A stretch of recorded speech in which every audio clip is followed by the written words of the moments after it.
اعوذ باللہ السمیع العلیم من الشیطان اللعین الرجیم بسم اللہ الرحمن الرحیم حسبنا اللہ نعم الوکیل نعم المولا ونعم النصیر الحمد للہ رب العالمین والعاقبۃ للمتقین والجنۃ للمطیعین والنار للعاصین ثم الصلاة والسلام علی سید الانبیاء والمرسلین خاتم النبیین ورحمۃ للعالمین الملقب بطٰہٰ و یاسین شفیع المذنبین ابی القاسم محمد اللہم صل علی محمد وآل محمد وأہل بیتہ الطیبین الطاہرین المعصومین المظلومین المنتجبین الہداة المہدیین اما بعد فقد قال اللہ سبحانہ تعالی وتبارک فی کتابہ المبین وقولہ الحق بسم اللہ الرحمن الرحیم لیس البر ان تولوا وجوہکم قبل المشرق والمغرب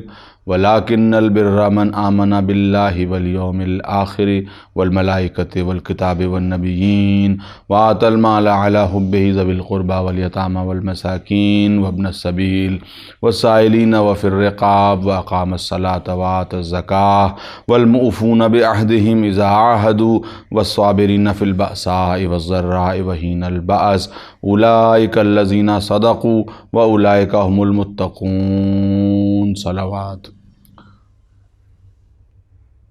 برادران ایمانی، یہ اس سلسلے کی 8ویں مجلس ہے۔ مسلسل چند باتیں آپ حضرات کے گوش گزار کی گئیں پچھلی مجالس میں، جس کا لب لباب یہی ہے کہ یہ آیہ کریمہ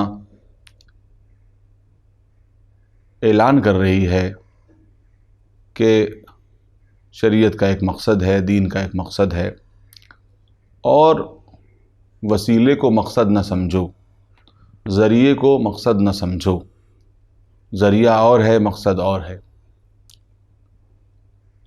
کائنات خالق کو پہچاننے کا ذریعہ ہے، مگر کائنات مقصد نہیں ہے، خالق مقصد ہے۔ وسیلہ وہ ہوتا ہے جو مقصد تک پہنچا دے، ذریعہ وہ ہوتا ہے جو منزل تک پہنچا دے۔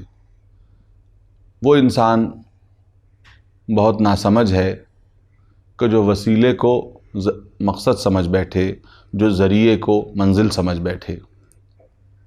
منزل منتہا ہے اور ذریعہ وہاں تک پہنچنے کی سیڑھی۔ سیڑھی کبھی منزل نہیں ہوتی، اور جو سیڑھی کو منزل سمجھے وہ کبھی منزل تک نہیں پہنچ سکتا۔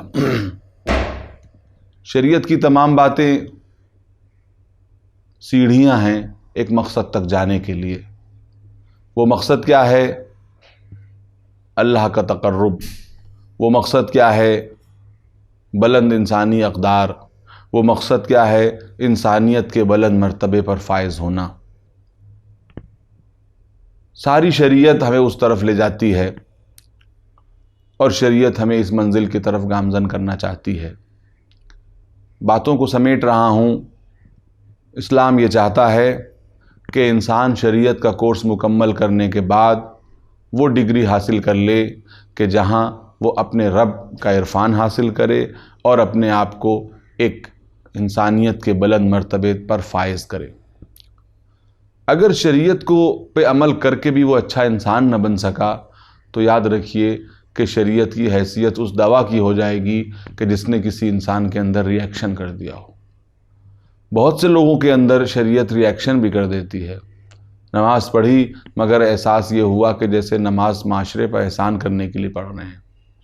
روزہ رکھا مگر روزے میں اتنا غیظ و غضب سے مغلوب ہو گئے کہ معلوم ہوا جو سامنے آ رہا ہے اسی سے جھگڑا کر رہے ہیں۔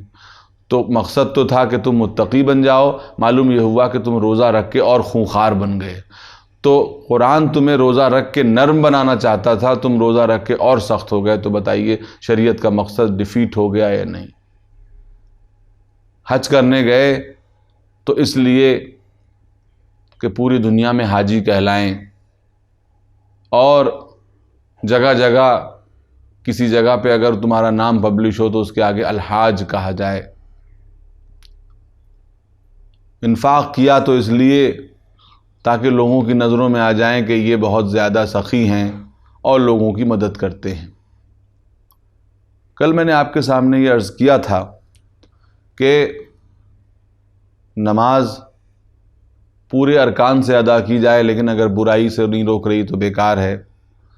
روزہ کتنی گرمی میں رکھا جائے لیکن متقی نہیں بنا پا رہا ہے تو بیکار ہے۔ حج کسی بھی کیٹیگری میں کیا جائے اگر للہیت نہ پیدا کرے تو بیکار ہے۔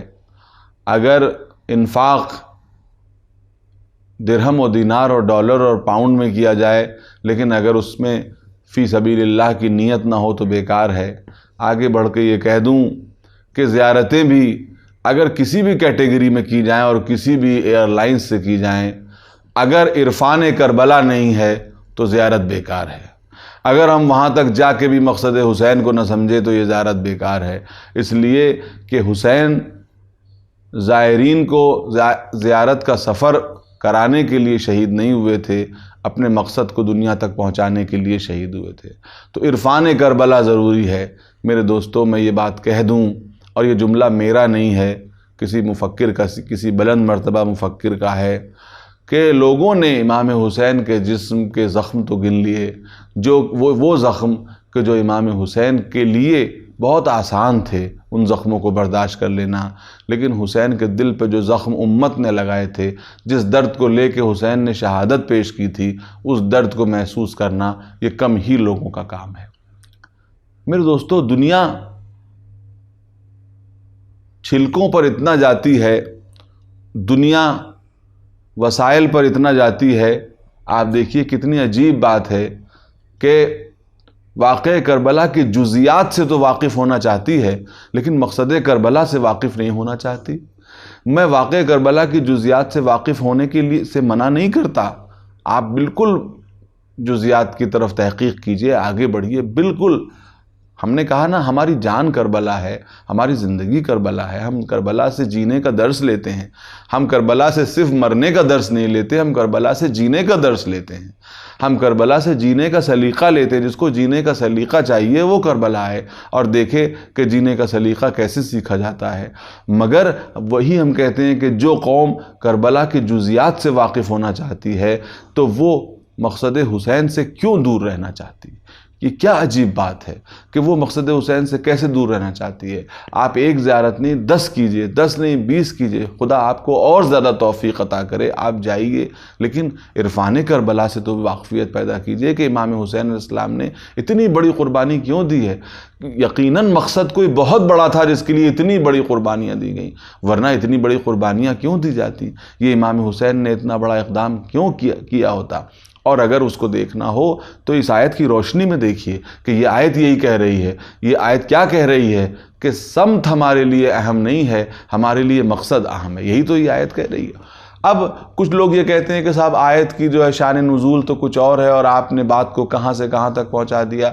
میرے دوستوں، میں ہاتھوں کو جوڑ کے کہوں گا کہ قرآن کی کوئی آیت شان نزول کی محتاج نہیں ہوتی۔ شان نزول تو صرف اس لیے ہوتا ہے کہ آیت کے نزول کو یاد دلایا جا سکے کہ بھئی یہ وہ موقع تھا جب قرآن کی یہ آیت نازل ہوئی تھی، لیکن اس کا یہ مطلب نہیں ہے کہ قرآن کی وہ آیت صرف اسی موقع کے لیے محدود ہو کے رہ گئی، بلکہ آیت آفاقی ہوتی ہے۔ آیت آفاقی ہوتی ہے، جملہ یاد رکھیے گا، آیت آفاقی ہوتی ہے۔ شان نزول صرف اس کو یاد دلاتا ہے کہ اس موقع پر نازل ہوئی تھی، مگر اس کے معنی و مفہوم پوری دنیا کے اوپر منطبق کیے جا سکتے ہیں۔ صلوات پڑھیں محمد اور آل اللہم صلی علی محمد و آل محمد۔ تو یہ آیت بھلے ہی قبلے کے بدلنے کے وقت پہ نازل ہوئی ہو، لیکن یہ آیت دین کی ایک بہت بڑی حقیقت کی طرف اشارہ کر رہی ہے، اور میں سمجھتا ہوں شاید سب سے بڑی حقیقت کی طرف اشارہ کر رہی ہے کہ قوموں کا مزاج یہ ہے کہ قومیں علامت کی طرف جاتی ہیں، قومیں علامت کی طرف جاتی ہیں، حقیقت کی طرف نہیں جاتی۔ قوموں کا مزاج یہ ہے کہ وہ علامتوں کو دیکھتی ہیں، وہ لباس کو دیکھتی ہیں، مگر لباس کے پیچھے چھپی ہوئی حقیقت کو نہیں دیکھتی ہیں۔ تو قدرت یہ کہہ رہی ہے کہ کسی طرف منہ کر لینے کا نام، کیونکہ منہ کر لینا سمبل ہے آسانی کا۔ ہر انسان یہ سمجھتا ہے کہ کسی نکڑ پہ ہاتھوں کو جوڑ لیا جائے، کسی جگہ پہ سر کو جھکا دیا جائے، کسی جگہ کو چوم لیا جائے، یہی ہماری نجات کا ضامن ہے۔ قدرت اس جذبے پر ضرب لگانا چاہتی ہے کہ دنیا کے لیے تم اتنی تگ و دو کرتے ہو اور آخرت کو سمجھتے ہو کہ کسی جگہ ہاتھ جوڑ لینے سے، کسی جگہ کو چوم لینے سے تمہیں آخرت مل جائے گی۔ نہ تو آخرت چومنے سے ملتی ہے، اور بڑے بہت اچھی باتیں دوہوں میں کہی گئی ہیں، بہت سی اچھی باتیں جو ہیں وہ پوئٹری میں کہی گئی ہیں کہ اگر نہانے دھونے سے خدا ملتا ہوتا تو وہ جو ہے وہ مچھلیوں کو مل جاتا، اگر جنگلوں میں جانے سے خدا ملتا ہوتا تو وہ جانوران صحرائی کو مل گیا ہوتا۔ نہ خدا جنگلوں میں جانے سے ملتا ہے، نہ نہانے دھونے سے ملتا ہے، بلکہ خدا ملتا ہے اللہ کے بندوں سے دوستی کرنے سے اور اس کی معرفت میں کوشش کرنے سے ملتا ہے، تب وہ وہاں تک پہنچتا ہے۔ ایک پروگرام کو فالو کرنا ہوتا ہے۔ جنگل میں جانا بھی آسان ہے، میں سمجھتا ہوں نہانے دھونے کا پروگرام کرنا بھی آسان ہے۔ اس دریا میں غوطہ لگا لیجئے، اس سمندر میں غوطہ لگا لیجئے اور آپ کامیاب ہو گئے۔ جنگل میں چلے جائیے، بہت آسانی کی بات ہے کہ ماں باپ کو بیمار چھوڑ کے جنگل میں چلے گئے، بچوں کو بلکتا چھوڑ کر کے چلے گئے، بیوی کے حقوق ادا نہ کیے اور جنگل میں چلے گئے۔ تو یہ جنگل میں جانا آپ کے لیے آپ کی روح کی تسکین کا سبب تو بن سکتا ہے، مگر آپ کی نجات کا ضامن نہیں بن سکتا، اس لیے کہ آپ نے اپنی ذمہ داریوں سے فرار اختیار کیا ہے۔ قدرت آپ کو ذمہ داریوں سے فرار نہیں سکھا رہی ہے، بلکہ ذمہ داریوں کو نبھانے کا سلیقہ سکھانا چاہ رہی ہے۔ جب تم سماج میں رہو تو سماج کا خیال کرو، اور سماج کے خیال میں اولیت یہ ہے کہ اپنی فیملی کا خیال کرو، اپنے ذوی القربہ کا خیال کرو، اپنے پڑوسیوں کا خیال کرو، اپنے اعزاء کا خیال کرو، اپنے رشتہ داروں کا خیال کرو۔ جب سب کا خیال کر لو تو اس کے آگے بڑھو، بنی نوع انسان کا خیال کرو۔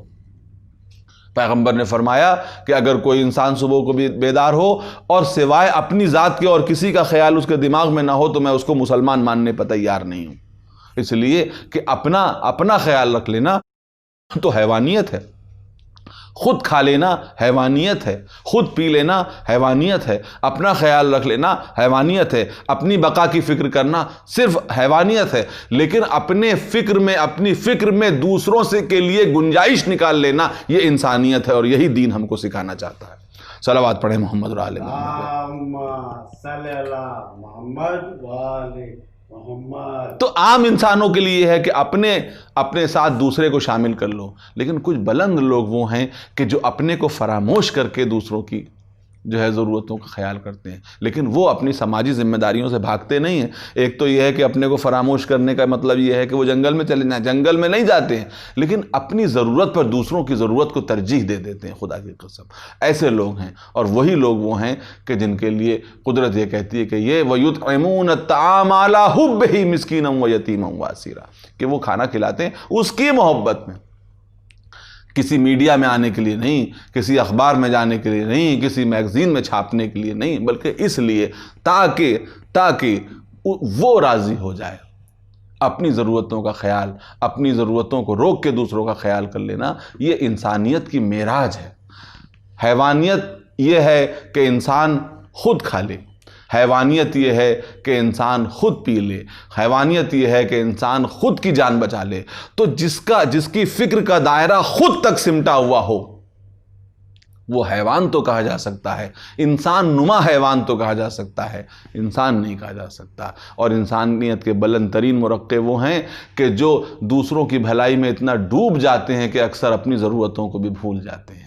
جو اپنی ضرورت کو بھول کے دوسرے کی ضرورت کا خیال رکھے وہی الہی نمائندہ کہلانے کا حقدار ہو سکتا ہے۔ میرے دوستو، وہ کون ہے کہ وہ جو دین سے بھی واقف ہے، روح دین سے بھی واقف ہے؟ وہ کون ہے کہ جو جسم دین سے بھی واقف ہے، روح دین سے بھی واقف ہے؟ جو جسم نماز سے بھی واقف ہے، روح نماز سے بھی واقف ہے؟ وہ نماز سے بھی واقف ہے، لیکن اس بات سے بھی واقف ہے کہ حالت نماز میں بھی اگر کوئی سائل آ جائے تو وہ محروم واپس نہ چلا جائے۔ صلوات پڑھیں محمد اور آل محمد۔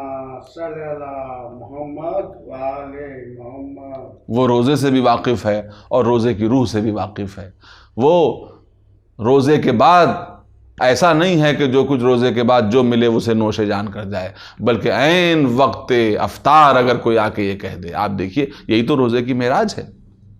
میں نے آپ کے سامنے ابھی 2-3 مجلسوں پہلے کہا تھا کہ دنیا کا عجیب المیہ ہے کہ دنیا ان پٹ کے ذریعے، مذہب کے معاملے میں ان پٹ کے ذریعے مقدس سمجھتی ہے۔ نماز کی رکعتوں کو گن کے مقدس انسان کو سمجھتی ہے، روزے کے نمبرز کو دیکھ کے یہ نہیں دیکھتی کہ روزے کے جانے سے، روزے کے انجام دینے سے وہ کیا اس کے اندر سے باہر آ رہا ہے، رزلٹ کیا سامنے آ رہا ہے۔ اگر رزلٹ کچھ سامنے نہیں آتا تو یہ سمجھا جاتا ہے کہ بھائی جو کچھ اس کے اندر گیا وہ ضائع ہو گیا۔ امانت کا تقاضا یہ ہے کہ جو کچھ اندر جائے اس کے بعد کئی گنا ہو کے باہر نکلے۔ تو اگر روزہ کیا ہے تو روزے کے بعد انسان اور زیادہ نرم ہو جائے، اور مدینے کا کوئی انسان آواز دے کہ میں مدینے کے مسکینوں میں سے ایک مسکین ہوں تو فوراً اپنی روٹی آگے بڑھا دے۔ یہ روزے کا نتیجہ ہے کہ جو اس کے اندر ایسی صفت پیدا ہو جائے۔ تو میرے دوستو، جو چیز اندر جائے اس کا باہر آنا بھی ضروری ہے۔ اندر جا رہی ہے، کچھ باہر نہیں آ رہا ہے تو ہم سمجھیں گے کہ چیزیں ضائع ہو رہی ہیں۔ کوئی عالم دین ہے، بس پڑھتا ہی جا رہا ہے، پڑھتا ہی جا رہا ہے، پڑھتا ہی جا رہا ہے، تو علم اندر جا رہا ہے، لیکن اگر اس کی زبان اور اس کے قلم سے علم ظاہر نہیں ہو رہا ہے تو آپ کیا کہیں گے؟ کہ علم ضائع ہو رہا ہے۔ اور ایک دن وہ دنیا سے چلا گیا تو آپ یہی کہیں گے کہ بھائی جانا تو بہت کچھ، لیکن ان کے علم سے کوئی فائدہ نہیں ہوا۔ تو اس کے معنی یہ ہے کہ امانت داری کا تقاضا یہ ہے کہ جو اندر جائے وہ باہر بھی آئے۔ اچھی زمین کی امانت داری یہ ہے کہ آپ ایک دانہ ڈالیں تو وہ 100 دانے کر کے واپس کریں۔ اگر دانہ ضائع ہو جائے تو آپ اس زمین میں دانہ ڈالنا پسند نہیں کریں گے۔ علم کی بات اگر کسی کو سکھائیں تو آپ امید کریں گے کہ یہ اس سے زیادہ معاشرے کو واپس کرے۔ دیکھیے، انسان میں اور کمپیوٹر میں فرق ہوتا ہے۔ کمپیوٹر میں جو آپ فیڈ کر دیتے ہیں بس وہی ہوتا ہے۔ اگر فیڈ کے بعد ایک کوما کا بھی اضافہ کریں گے تو بھی کمپیوٹر یہ پوچھتا ہے کہ آپ کی فائل میں یہ اضافہ ہوا ہے، اس کو میں سیو کروں یا نہ کروں۔ اس کے معنی یہ ہیں کہ کمپیوٹر کو یہ اختیار نہیں ہے کہ وہ ایک کوما فل اسٹاپ کو بھی بغیر اجازت کے دیکھ سکے اور سمجھا سکے یا اس کا اضافہ کر سکے یا اس میں کمی کر سکے۔ انسان کا کمال یہ ہے کہ جو کچھ اسے دیا جائے اس سے زیادہ وہ پلٹا دے۔ یہی وجہ ہے قرآن میں یہ قصہ نقل کیا گیا ہے کہ ہم نے وَعَلَّمَ آدَمَ الْأَسْمَاءَ كُلَّهَا، ہم نے تمام چیزوں کے نام اسما سکھا دیا آدم کو۔ فرشتوں سے کہا کہ اب ان کی حقیقتیں بتاؤ، اگر تم اپنے وعدے میں سچے ہو، اپنے دعوے میں سچے ہو۔ تو فرشتوں نے کیا جواب دیا؟ لا علم لنا الا ما علمتنا، جو کچھ تو نے سکھایا اس کے علاوہ ہمارے پاس کوئی علم نہیں ہے۔ معلوم یہ ہوا کہ آج کی زبان میں کہا جائے تو ہم تو وہ کمپیوٹر ہیں کہ جو کچھ تو نے فیڈ کر دیا اس کے آگے ہم کوما فل اسٹاپ بھی نہیں بڑھا سکتے۔ لیکن جب آدم سے کہا گیا تو آدم نے کہا کہ مجھ کو معمولی نہ سمجھنا، مجھ کو کمپیوٹر نہ سمجھنا، میں وہ ہوں کہ جو اپنے معلوم علم کے ذریعے سے مجہول اشیاء کا پتہ لگا لیتا ہوں، مجہول حقیقتوں کا پتہ لگا لیتا ہوں، جو کچھ معلوم ہوتا ہے اس کے ذریعے نامعلوم کا پتہ لگا لیتا ہوں۔ معلوم یہ ہوا کہ انسانیت کی معراج یہ ہے کہ جو کچھ جانے اس سے نامعلوم کا پتہ لگا لے۔ عجیب بات ہے، دنیا میں بھی ہمیں ایسے لوگ ملتے ہیں، کچھ ایسے ہوتے ہیں کہ جن کو جتنا پڑھا دو ان کے اوپر کوئی اثر نہیں پڑتا، کچھ ایسے ہیں کہ جن کو تھوڑا سا پڑھا دو وہ آگے بڑھتے چلے جاتے ہیں۔ تاریخ اسلام میں بھی ہمیں ایسا انسان نظر آتا ہے جو یہ کہتا ہے کہ ھذا ما زقنی رسول اللہ زقا زقا، میرا سینہ وہ ہے کہ جس کو پیغمبر نے اس طرح سے علم بھرایا کہ جیسے پرندہ اپنے بچے کو دانہ بھراتا ہے۔ یہ تو رسول کا کمال ہے کہ بچے کو بھرا دیا، لیکن علی کا کمال کیا ہے؟ تو علی نے فرمایا کہ رسول نے مجھے علم کے 1000 باب تعلیم فرمائے، اور میرا کمال یہ ہے کہ میں ان 1000 ابواب میں سے ہر باب سے روز 1000 ابواب کا اضافہ کرتا رہتا ہوں۔ صلوات پڑھیں محمد اور آل محمد۔ تو جو دیا جائے علم کی امانت داری یہ ہے کہ جو دیا جائے اس میں اضافہ ہو، جہاں تک سکھایا گیا وہیں تک رہ جانا یہ انسانیت نہیں ہے۔ انسانیت کا کمال کیا ہے کہ اس میں اضافہ ہونا چاہیے۔ جیسے زمین اگر امین ہے تو وہ دیتی ہے، واپس پلٹاتی ہے۔ سماج نے جو کچھ تمہیں دیا ہے تم اسے واپس پلٹاؤ۔ سماج نے تمہیں علم دیا، سماج نے تمہیں غذا دی، سماج نے تمہیں زندگی دی، سماج نے تمہیں ادب دیا، سماج نے تمہیں تربیت دی، سماج نے تم کو ڈگریاں دیں، سماج نے تم کو عزت سے جینا سکھایا۔ تو اب جب تم کسی منزل تک پہنچ گئے تو تقاضا یہ ہے ان چیزوں کا کہ تم بھی دبے کچلوں کا ہاتھ اٹھاؤ، تھامو، تم بھی ان کی مدد کرو، تم بھی آگے بڑھاؤ۔ یہی اس آیت کی اسپرٹ ہے کہ جب تم کسی لائق ہو جاؤ تو مسکین کی بھی مدد کرو، یتیم کی بھی مدد کرو، ابن سبیل کی مدد بھی کرو، قیدیوں کی مدد بھی کرو، لیکن ہاں ان سب میں اولیت تمہارے ذوی القربہ کو حاصل ہے کہ پہلے تم اپنے ذوی القربہ کا ہاتھ پکڑو۔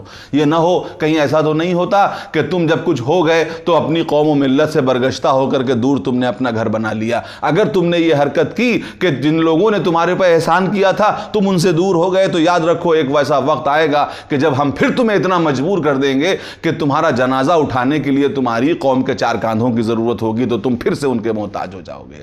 ہاں اب اگر تم نے ان کا دل جیتا ہوگا تو خوشی خوشی آئیں گے تمہارا جنازہ اٹھانے کے لیے، اور اگر تم نے ان کو پریشان کیا ہوگا تو وہ جنازہ لے کے جا رہے ہوں گے لیکن ان کے دل تم سے برگشتہ ہوں۔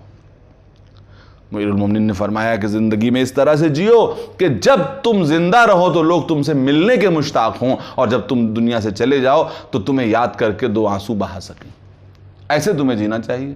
ایسے نہیں جینا چاہیے کہ اس طرح سے جیو کہ تمہارے جینے سے بھی کسی کے اوپر کوئی فرق نہ پڑے اور تمہارے مرنے سے بھی کسی پہ کوئی فرق نہ پڑے۔ تم جیو تو اس طرح سے جیو کہ تمہارا جینا بھی دنیا کے لیے فائدہ مند ہو، اور جو تم مرو تو اس طرح سے مرو کہ دنیا کو پتہ چلے کہ دنیا میں ایک بہت بڑا خلا پیدا ہو گیا، قوم میں ایک بڑا خلا پیدا ہو گیا، ہمارا بھائی جو ہماری مدد کیا کرتا تھا، ہمارا بھائی جو ہمارے کام آیا کرتا تھا، وہ اس دنیا سے چلا گیا۔ تو قدرت یہ دکھانا چاہتی ہے کہ دیکھو تمہیں منزل کو سمجھنا چاہیے، مقصد پر نظر رکھنا چاہیے، ہر چیز کے لیے مقصد پہ نظر رکھنا چاہیے۔ دنیا میں عجیب بات یہ ہے کہ دنیا کے لیے تو آپ مقصد پہ نظر رکھتے ہیں لیکن آخرت کے لیے مقصد پہ نظر نہیں رکھتے۔ دنیا کا کوئی عمل آپ انجام نہیں دیتے بغیر مقصد کے۔ جب آپ گیس کا چولہا خرید کے لاتے ہیں تو کوئی یہ پوچھے کہ یہ مقصد ہے کہ وسیلہ ہے، تو آپ فوراً کہیں گے یہ وسیلہ ہے۔ کیوں؟ کس بات کا وسیلہ ہے؟ تاکہ میں اس کے ذریعے سے کھانا پکا سکوں۔ اس کے معنی یہ ہے کہ آپ کا ویژن ایک دم کلیئر ہے، آپ اس کو مقصد نہیں سمجھتے۔ گیس کے چولہے کو اگر مقصد سمجھتے تو اسی کو غذا سمجھ کے کھا لیتے، لیکن آپ جانتے ہیں کہ یہ مقصد نہیں ہے، یہ وسیلہ ہے۔ تو جب یہ مقصد اور وسیلے کا معاملہ آپ یہاں سمجھتے ہیں تو آپ کو ہر چیز میں سمجھنا چاہیے کہ مقصد کیا ہے اور وسیلہ کیا ہے۔ تو وسیلے کو ضرور اپنائیے لیکن وسیلے کے ساتھ ساتھ مقصد پہ بھی نظر رہے۔ اگر مقصد سامنے سے ختم ہو گیا تو سمجھ لیجئے کہ سماج میں کرپشن اسی طرح سے پیدا ہوتا ہے۔ میں آپ کے سامنے چاہتا ہوں کہ چونکہ یہ سلسلہ کلام بالکل آخر تک پہنچ رہا ہے، اس لیے کربلا کے واقعے کو اسی وسیلے اور مقصد کے تحت اور ان چیزوں کے ذریعے کہ سماج میں کرپشن کیسے آتا ہے آپ کو چھوٹی سی ایک اس کی سمجھ دے دی جائے کہ یہ معاملہ ہے کیا۔ دیکھیے دنیا میں جب بھی کوئی تحریک پیدا ہوتی ہے تو اس تحریک میں بڑا جوش ہوتا ہے، ولولہ ہوتا ہے، خلوص ہوتا ہے۔ متوجہ رہیے گا، جوش اور خلوص اور ولولہ ہوتا ہے، لیکن جیسے ہی تحریک ادارہ بن جاتی ہے تو جوش و ولولہ کم ہو جاتا ہے، اس کی جگہ امیدیں اور تمنائیں پیدا ہو جاتی ہیں۔ متوجہ رہیے گا، اگر یہ میری بات سمجھ میں آ گئی تو سمجھیے کہ اس عشرے کا ایک بہت بڑا حصہ جو ہے وہ آپ حضرات کے ذہن نشین ہو گیا۔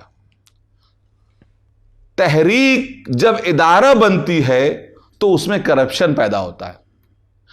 تحریک جب تک تحریک رہتی ہے اس میں جوش بھی ہوتا ہے، ولولہ بھی ہوتا ہے، پاکیزگی بھی ہوتی ہے، مقصد کی طرف ہجرت بھی ہوتی ہے، سب کچھ ہوتا ہے۔ لیکن جیسے ہی تحریک ہمیشہ تحریک نہیں ہوتی، وہ ادارہ بن جاتی ہے۔ اگر کوئی ایجوکیشنل تحریک ہے، تعلیمی تحریک ہے، تو وہ فرض کیجئے کہ جب ادارہ بنے گی تو کوئی یونیورسٹی بن جائے گی۔ اگر سیاسی تحریک ہے تو جب سیاسی تحریک اپنی انتہا کو پہنچے گی تو کوئی ملک بن جائے گی، سرکار بن جائے گی۔ تحریک جب ہوتی ہے تو پاکیزہ ہوتی ہے، ادارہ جب بنتی ہے تو آلودہ ہو جاتی ہے۔ متوجہ رہیے، چاہے وہ کیسی بھی تحریک ہو، وہ تحریک اکنامک تحریک بھی ہو سکتی ہے، وہ سیاسی تحریک بھی ہو سکتی ہے، وہ تعلیمی تحریک بھی ہو سکتی ہے، وہ سماجی تحریک بھی ہو سکتی ہے۔ تحریک ادارہ بن کے رہتی ہے۔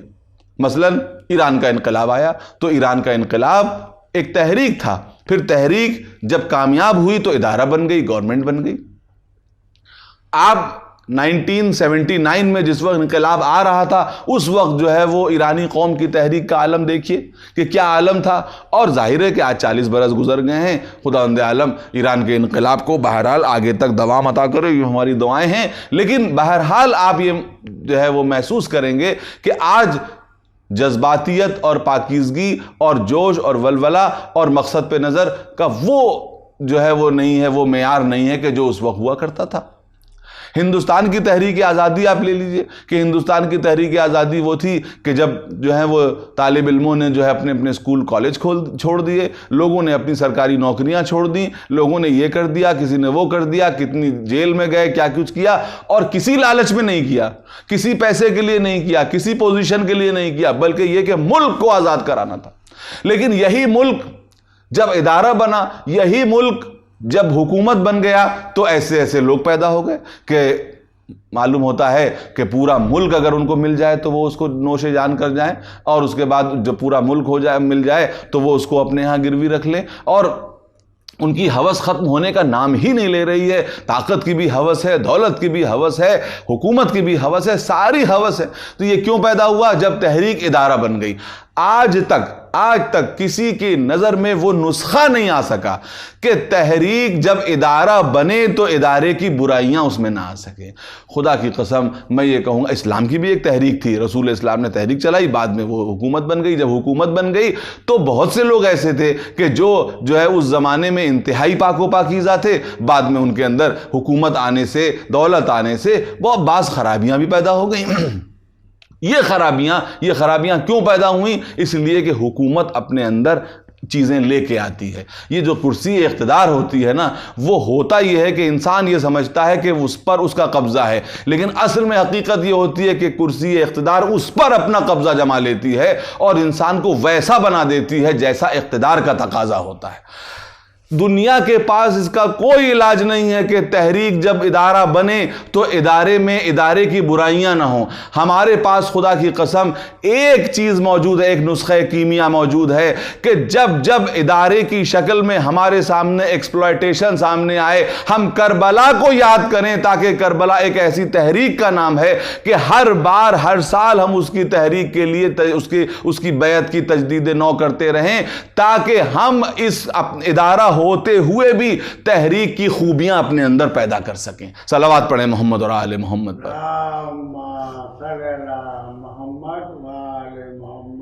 کربلا کو ہم یاد کریں تاکہ کربلا کی تحریک سے ہم اپنے اندر وہ حرارت پیدا کر سکیں کہ جو ہمارے اندر برائیاں پیدا ہو گئی ہیں ادارے کے اعتبار سے، اس کو ہم دور کر سکیں۔ ہر حکومت کو چاہیے کہ وہ کربلا کو یاد کرے، ہر ادارے کو چاہیے کہ وہ کربلا کو یاد کرے، ہر قوم کو چاہیے کہ وہ کربلا کو یاد کرے، تاکہ وہ اپنے اندر ان حرارتوں کو محسوس کر سکے کہ جو کربلا سے ہم کو ملتی ہیں۔ میرے دوستو، یہ امام حسین کا جو کارنامہ ہے، یہ چھوٹا موٹا اور کسی وقت کے ساتھ قید ہونے والا کارنامہ نہیں ہے کہ سن 61 ہجری میں ختم ہو گیا۔ عجیب بات ہے کہ جو بڑے کارنامے ہوتے ہیں وقت کے ساتھ اور ابھرتے ہیں۔ واقعہ کربلا کا وہ رنگ سن 70 ہجری میں نہیں تھا، سن 90 ہجری میں نہیں تھا، 100 ہجری میں نہیں تھا۔ جیسے جیسے وقت گزرتا جا رہا ہے، اس واقعے کی چمک اور دمک میں اضافہ ہوتا چلا جا رہا ہے۔ کیا آپ نے تصور کیا تھا کہ ایک وقت ایسا آئے گا؟ آپ نے تصور کیا تھا ایک ایسا وقت آئے گا کہ جب امام حسین کے روضے کے اوپر کروڑوں لوگ جو ہے وہ حاضر ہوں گے؟ کیا آج سے 500 برس پہلے بھی کسی نے تصور کیا تھا کہ ایک ایسا دور آئے گا کہ جب امام حسین کے روضے پہ جمع ہونے والا اجتماع دنیا کا سب سے بڑا اجتماع بن جائے گا؟ خدا کی قسم میڈیا اس کو اہمیت نہیں دیتی ہے، دکھاتی نہیں ہے، اس لیے کہ کسی کی حقانیت جو ہے وہ آسمان پہ چڑھ کے نہ بولنے لگے، اس وجہ سے اس کو چھپایا جاتا ہے۔ ورنہ 40 کے موقع پر امام حسین علیہ السلام کے روضے پر جو مجمع پیدا ہوتا ہے، جو مجمع آتا ہے زیارت کرنے کے لیے، اس کی مثال دنیا میں کوئی نہیں ہے۔ آپ سوچئے ایک چھوٹا سا طبقہ، چھوٹا سا فرقہ، جس کا ہم نمبرز میں تو کہیں نہیں ٹھہرتے، لیکن خدا کی قسم اگر دنیا کو اسپرٹ چاہیے تو کربلا سے آ کے لے جائے، اگر تحریک کی حرارت چاہیے تو کربلا سے آ کے لے جائے، اس لیے کہ مظلومیت میں وہ جاذبہ پایا جاتا ہے جو دنیا کی کسی قوت میں نہیں پایا جاتا۔ ظالم ہر انسان کے دل و دماغ میں ظلم کے خلاف ایک ریپلشن پایا جاتا ہے۔ ہر انسان ظلم سے دور بھاگتا ہے. اگر کوئی ظلم کے قریب ہے تو سمجھ لیجئے کہ کچھ ظاہری عوامل ہیں جو اس کو ظالم کے قریب کیے ہوئے ہیں. یا تو وہ دولت کی لالچ میں ہے, یا وہ طاقت کی لالچ میں ہے, یہ کسی نہ کسی لالچ اور کسی نہ کسی دباؤ میں اس کے پاس ہے. اگر اس کے ضمیر کو آزاد چھوڑ دیا جائے تو وہ ظالم سے دور ہو جائے گا, اور اگر اس کے ضمیر کو آزاد چھوڑ دیا جائے تو وہ فطری طور کے اوپر مظلوم کے قریب ہو جائے گا. اس لیے کہ مظلوم کے اندر ایک فطری جاذبہ پایا جاتا ہے, اٹریکشن پایا جاتا ہے, کھچاؤ پایا جاتا ہے. ہر انسان مظلوم کی طرف جانا چاہتا ہے, ظالم سے دور ہونا چاہتا ہے. اور عجیب بات ہے, جن قوموں کے پاس مظلوم نہیں ہے وہ اپنے ہاں فرضی مظلوم پیدا کرتی ہیں. اور یہ عجیب بات ہے کہ ہمارے پاس دنیا کا سب سے بڑا مظلوم ہے, مگر ہم اس کی مظلومیت کو دنیا کے سامنے پیش نہیں کر پاتے, اور ہم اس کی مظلومیت کو گھٹاتے ہیں. یہ مسلم قوم کا بھی المیہ ہے کہ اس کے پاس دنیا کا سب سے بڑا مظلوم ہے. اس کو چاہیے کہ اس مظلوم کو اپنا کر کے اس کی مظلومیت کے ذریعے اسلام کا پیغام دنیا تک پھیلا دے. امام حسین کا پیغام صرف مسلمانوں کے لیے نہیں ہے, اور نہ مسلمانوں ہی نے صرف اس کو اپنایا, بلکہ آپ یہ بتائیے, کیا ہندوؤں کے لیے حسین کا پیغام نہیں ہے؟ کیا عیسائیوں کے لیے حسین کا پیغام نہیں ہے؟ کیا یہودیوں کے لیے حسین کا پیغام نہیں ہے؟ ارے بے دینوں کے لیے بھی حسین کا پیغام ہے. اس لیے کہ اگر کربلا سے دین کو نکال لیا جائے تو عزت نفس تو باقی رہے گی, اور آزادی نفس تو باقی رہے گی, شرافت نفس تو باقی رہے گی. وہ بے دین کہ جو خدا پر بھروسہ نہیں رکھتے, وہ بھی امام حسین کے کارنامے کو بہت بڑا کارنامہ تصور کرتے ہیں. کیوں؟ اس لیے کہ حسین نے عزت نفس کے لیے جان دی, حسین نے عزت سے جینے کے لیے جان دی, اور حسین نے یہ دیکھا کہ اگر عزت سے جینا جو ہے وہ ممکن نہ ہو تو عزت سے مر جانا ذلت کے ساتھ کی زندگی سے بہتر ہے. تو آپ یہ بتائیے کہ وہ حسین جو تمام مذاہب سے خراج عقیدت قبول کر سکتا ہے اور خراج عقیدت وصول کر سکتا ہے, اس حسین کا دین کتنا حسین ہوگا, اس حسین کا دین کتنا خوبصورت ہوگا. تو ماننا پڑے گا, یہ ماننا پڑے گا حضور, کہ اگر اسلام کی دوسری مسخ شدہ شکلیں نہ ہوں تو اکیلے امام حسین میں وہ جاذبہ پایا جاتا ہے کہ پوری دنیا کے مذاہب سے اپنے لیے خراج عقیدت وصول کر لے. ایک ہندو رہتے ہوئے حسین کا بھکت ہونے کا دعویٰ کرتا ہے, ایک عیسائی رہتے ہوئے حسین کا قدرداں ہونے کا دعویٰ کرتا ہے, ایک یہودی رہتے ہوئے حسین کی خدمتوں کی قدر کرتا ہے, ایک پارسی رہتے ہوئے حسین کی خدمتوں کی قدر کرتا ہے. تو آپ یہ بتائیے کہ ہم مسلمان رہتے ہوئے کیا حسین کی خدمتوں کی قدر کرنا نہیں سیکھ سکتے؟ حسین کی قربانی کی قدر کرنا نہیں سیکھ سکتے؟ کتنے افسوس کی بات ہے کہ مسلمانوں کے فرقوں میں امام حسین کی قربانی کو لے کر کے اختلاف پیدا ہو گیا. یاد رکھیے کہ یزید کی جو طرفداری اگر ہوئی ہے یا کوئی کرتا ہے تو قطع نظر اس کے کہ کربلا میں کیا ہوا یا کیا نہیں ہوا, یہ تو جانے دیجئے کہ کیا ہوا کیا نہیں ہوا, اس لیے کہ تاریخ میں اختلافات تو بہت دکھائے جا سکتے ہیں.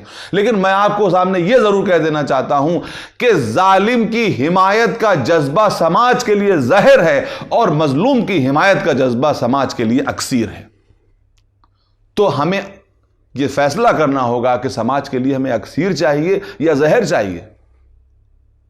قیام امام حسین مظلومیت کی علامت ہے, اور یہ مظلومیت حسین کی چھوٹی موٹی مظلومیت نہیں ہے. پوری دنیا کو حسین نے اپنی طرف متوجہ کیا ہے. کوئی بڑا سے بڑا انسان, کوئی مفکر کربلا کے بعد ایسا نہیں گزرا کہ جس نے کربلا کے بارے میں اپنے خیالات کا اظہار نہ کیا ہو. اور کن لفظوں میں اظہار کیا ہے خدا کی قسم. جو حسین کے نانا پر بھروسہ نہیں رکھتا, جو حسین کے نانا کا کلمہ نہیں پڑھتا, حسین کے نانا پر ایمان نہیں رکھتا, لیکن وہ یہ کہتا ہے کہ ہاں حسین نے بہت بڑا کارنامہ انجام دیا, اس لیے کہ حسین کے نانا پہ کا کلمہ پڑھتا ہوتا تو مسلمان ہو جاتا. لیکن حسین کو تو اپنے نانا کے پیغام پہ مکمل یقین تھا. جگہ جگہ حسین یہی کہتے نظر آتے ہیں, میں نے کوئی پولیٹیکل تحریک نہیں پیدا کی ہے, میں نے کوئی سیاسی جو ہے وہ سٹنٹ نہیں کھڑا کیا ہے, میں تو اپنے نانا کے دین کو بچانے کے لیے کھڑا ہوا.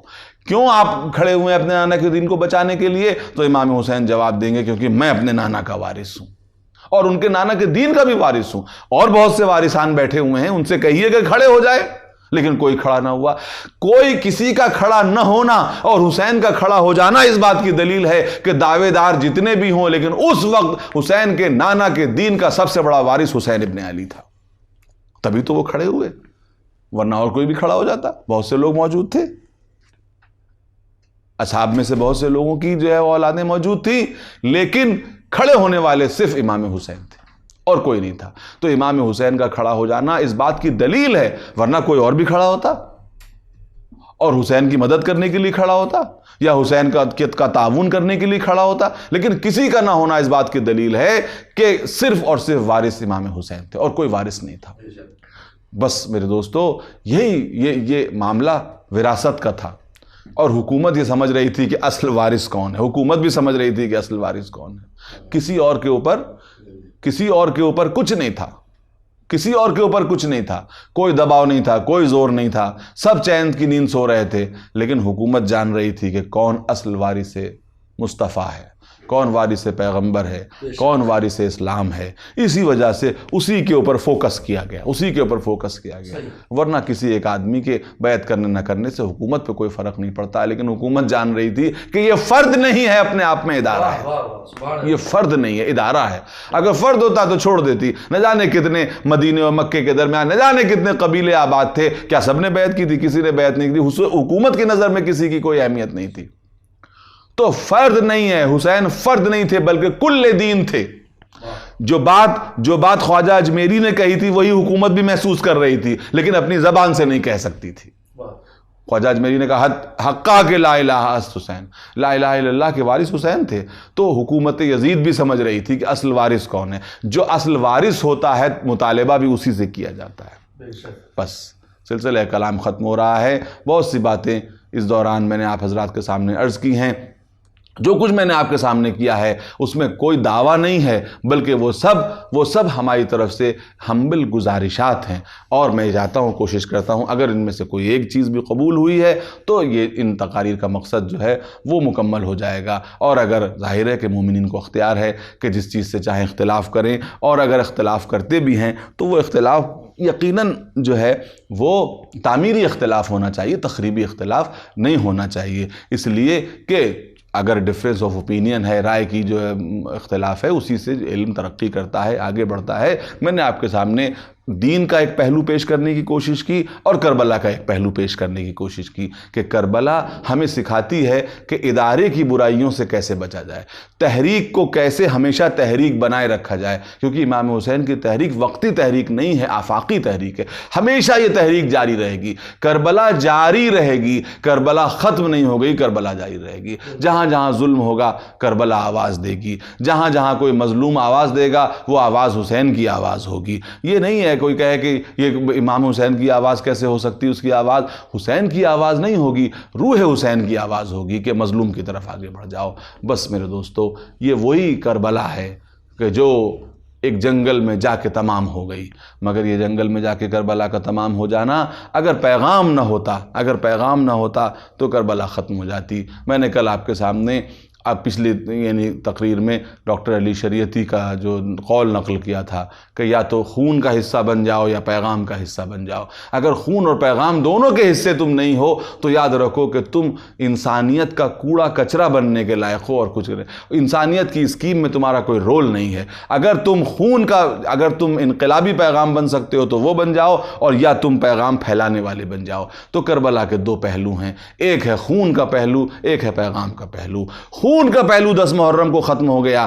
پیغام کا پہلو 11 محرم کو شروع ہو گیا، اور اس پیغام کے دو سربراہ ہیں، ایک ہے امام سجاد اور ایک ہے حضرت زینب۔ اللہ اکبر۔ لیکن میں یہ کہوں گا، میرا دل یہ کہتا ہے کہ امام سجاد امام معصوم سے ہی، مگر قیادت حضرت زینب کے ہاتھوں میں ہے۔ حضرت زینب آگے ہیں، اور جس موقع پر بھی اگر حضرت امام سجاد کے اوپر کوئی مصیبت آتی تو یہ پھوپھی آگے آ جاتی ہے۔ کسی جگہ پہ اگر جب ظالم نے امام کو قتل کرنا چاہا تو یہ پھوپھی آگے آ گئی کہ جب تک پھوپھی زندہ ہے تب تک بھتیجے کو قتل نہیں کیا جا سکتا، اور اگر تو میرے نانا کا نام بھی لیتا ہے تو کیا کسی سر دربار کسی عورت کو تو قتل کرے گا؟ اللہ اکبر۔ کیسی مصیبتیں اور کیسے منزلیں آئی ہیں۔ کبھی دربار کوفہ ہے اور کبھی دربار یزید ہے۔ بس چونکہ آخری منزلیں ہیں، میں چاہتا ہوں کہ دربار یزید کا بھی ایک چھوٹا سا جو ہے مرقع آپ کے سامنے پیش کر دوں کہ 700 کرسی نشینوں کا مجمع ہے، اور ان کے سامنے علی کی بیٹیاں ہیں کہ جو بے چادر جو ہیں وہ دربار میں لائی جا رہی ہیں، اور ایک جوان بیٹا ہے، نام بھی علی ہے، مزاج بھی علی ہے، اللہ اکبر، اور مگر اس علی کے ہاتھوں میں ہتھکڑیاں ہیں، اس کے پیروں میں بیڑیاں ہیں، اور اس کے گلے میں طوق بھی ہے، لیکن جاہو جلال وہی ہے کہ جو دادا کا جاہو جلال تھا۔ دربار میں آ کے کھڑے ہو گئے۔ دنیا میں بڑے بڑے مقرر گزرے ہیں، اور ظاہر ہے کہ امیر المومنین سے بڑا مقرر کون ہوگا، علی سے بڑا خطیب کون ہوگا۔ علی کو ہم نے بعض جگہ پہ بولتے ہوئے دیکھا، کبھی منبر کوفہ سے بولتے ہوئے دیکھا، کبھی ذوالجناح کی پشت سے بولتے ہوئے دیکھا، کبھی ناقے کی پشت سے بولتے ہوئے دیکھا، لیکن کبھی ہم نے علی کو ہاتھوں میں ہتھکڑیوں اور پیروں میں بیڑیوں کے ساتھ بولتے ہوئے نہیں دیکھا۔ یزید نے کہا کہ تم تقریر کرو گے،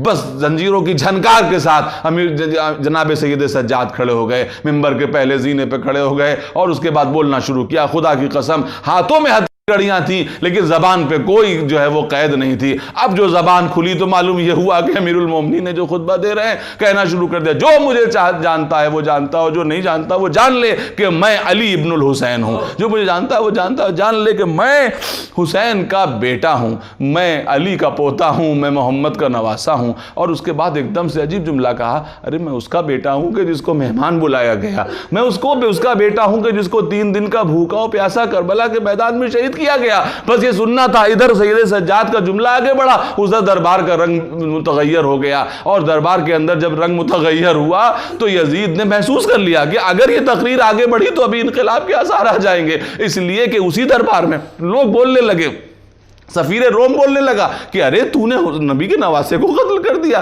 ارے مجھ میں اور حضرت داؤد میں نہ جانے کتنی پشتوں کا فاصلہ ہے، لیکن وہ لوگ آج بھی میرے قدموں کی خاک اپنے سر پہ رکھتے ہیں۔ بس ایک مرتبہ مؤذن کو حکم دیا کہ مؤذن اذان دے دو تاکہ ان کا کلام منقطع ہو جائے۔ ادھر اس نے کہا اللہ اکبر، سید سجاد نے اپنے خطبے کو روک دیا، اس لیے کہ ہم اللہ کی توحید ہی کے لیے تو یہ سب کچھ کر رہے ہیں، بس اپنے کلام کو روک دیا۔ جیسے ہی اس نے کہا اشہد ان محمد رسول اللہ، بس کہا مؤذن تھوڑی دیر کے لیے رک جا، میرے ایک سوال کا جواب دے دے، یہ جس محمد کا نام تو اذان میں لے رہا ہے یہ کس کے جد تھے؟ اے یزید، یہ تیرے جد تھے یا میرے جد تھے؟ اگر تو کہے کہ تیرے جد تھے تو تو جھوٹ بولتا ہے، لیکن اگر میرے جد تھے تو اتنا بتا دے، جس نبی کا کلمہ تو پڑھتا ہے اس کی بیٹیاں آج اس طرح سے پہ کھلے دربار میں آئی ہوئی ہیں، تو نے ان کو قید کیا ہے، میرے ہاتھوں میں ہتھکڑیاں، پیروں میں بیڑیاں، حسین علی کے محمد کے نواسے کا سر نو کے نیزہ کے اوپر بلند ہے۔